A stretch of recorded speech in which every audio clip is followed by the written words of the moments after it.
জনপ্রিয় চিত্রনায়ক শাকিব খানের ক্যারিয়ারের অন্যতম ব্যস্ততম বছর ছিল ২০০৭ সাল।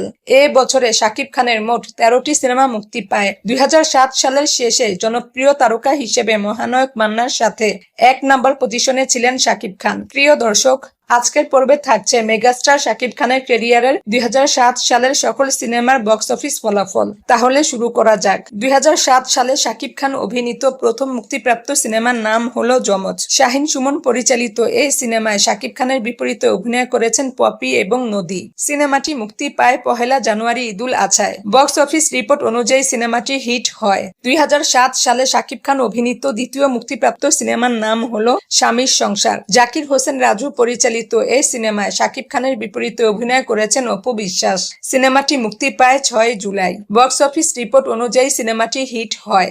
২০০৭ সালে শাকিব খান অভিনীত তৃতীয় মুক্তিপ্রাপ্ত সিনেমার নাম হলো ডাক্তার বাড়ি। আজিজুর রহমান পরিচালিত এই সিনেমায় শাকিব খানের বিপরীতে অভিনয় করেন জনা। সিনেমাটি মুক্তি পায় ১৩ জুলাই। বক্স অফিস রিপোর্ট অনুযায়ী সিনেমাটি হিট হয়।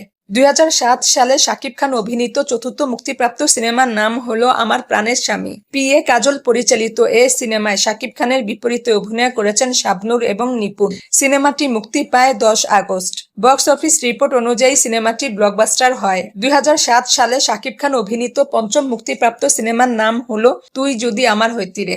উত্তম আকাশ পরিচালিত এই সিনেমায় শাকিব খানের বিপরীতে অভিনয় করেন মৌসুমী। সিনেমাটি মুক্তি পায় ১৭ আগস্ট। বক্স অফিস রিপোর্ট অনুযায়ী সিনেমাটি হিট হয়। ২০০৭ সালে শাকিব খান অভিনীত ষষ্ঠ মুক্তিপ্রাপ্ত সিনেমার নাম হলো কথা দাও সাথী হবে।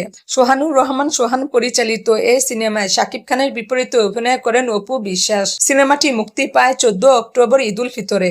বক্স অফিস রিপোর্ট অনুযায়ী সিনেমাটি সুপারহিট হয়। ২০০৭ সালে শাকিব খান অভিনীত সপ্তম মুক্তিপ্রাপ্ত সিনেমার নাম হলো তোমার জন্য মরতে পারি। শাফি ইকবাল পরিচালিত এই সিনেমায় শাকিব খানের বিপরীতে অভিনয় করেছেন অপু বিশ্বাস। সিনেমাটি মুক্তি পায় ১৪ অক্টোবর ঈদুল ফিতরে। বক্স অফিস রিপোর্ট অনুযায়ী সিনেমাটি সুপারহিট হয়। ২০০৭ সালে শাকিব খান অভিনীত অষ্টম মুক্তিপ্রাপ্ত সিনেমার নাম হলো কপাল। হাসিবুল ইসলাম মিজান পরিচালিত এই সিনেমায় শাকিব খানের বিপরীতে অভিনয় করেছেন শাবনূর। সিনেমাটি মুক্তি পায় ১৪ অক্টোবর ঈদুল ফিতরে। বক্স অফিস রিপোর্ট অনুযায়ী সিনেমাটি ফ্লপ হয়। ২০০৭ সালে শাকিব খান অভিনীত নবম মুক্তিপ্রাপ্ত সিনেমার নাম হলো মা আমার স্বর্গ।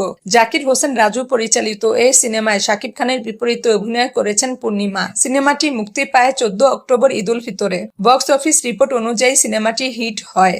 ২০০৭ সালে শাকিব খান অভিনীত দশম মুক্তিপ্রাপ্ত সিনেমার নাম হলো দানব সন্তান। উত্তম আকাশ পরিচালিত এই সিনেমায় শাকিব খানের বিপরীতে অভিনয় করেছেন পপি। সিনেমাটি মুক্তি পায় ১৪ অক্টোবর ঈদুল ফিতরে। বক্স অফিস রিপোর্ট অনুযায়ী সিনেমাটি মোটামুটি ব্যবসা করে। ২০০৭ সালে শাকিব খান অভিনীত ১১তম মুক্তিপ্রাপ্ত সিনেমার নাম হলো কঠিন প্রেম। এম.বি. মানিক পরিচালিত এই সিনেমায় শাকিব খানের বিপরীতে অভিনয় করেছেন শাবনূর। সিনেমাটি মুক্তি পায় ২১শে ডিসেম্বর ঈদুল আজহায়। বক্স অফিস রিপোর্ট অনুযায়ী সিনেমাটি সুপারহিট হয়। ২০০৭ সালে শাকিব খান অভিনীত ১২তম মুক্তিপ্রাপ্ত সিনেমার নাম হলো কাবিননামা। শাহাদাত হোসেন রিটন পরিচালিত এই সিনেমায় শাকিব খানের বিপরীতে অভিনয় করেছেন অপু বিশ্বাস। সিনেমাটি মুক্তি পায় ২১শে ডিসেম্বর ঈদুল আজহায়। বক্স অফিস রিপোর্ট অনুযায়ী সিনেমাটি হিট হয়। এবং সর্বশেষ ২০০৭ সালে শাকিব খান অভিনীত ১৩তম মুক্তিপ্রাপ্ত সিনেমার নাম হলো এক বুক জ্বালা। শাহিন সুমন পরিচালিত এই সিনেমায় শাকিব খানের বিপরীতে অভিনয় করেছেন শুভেচ্ছা।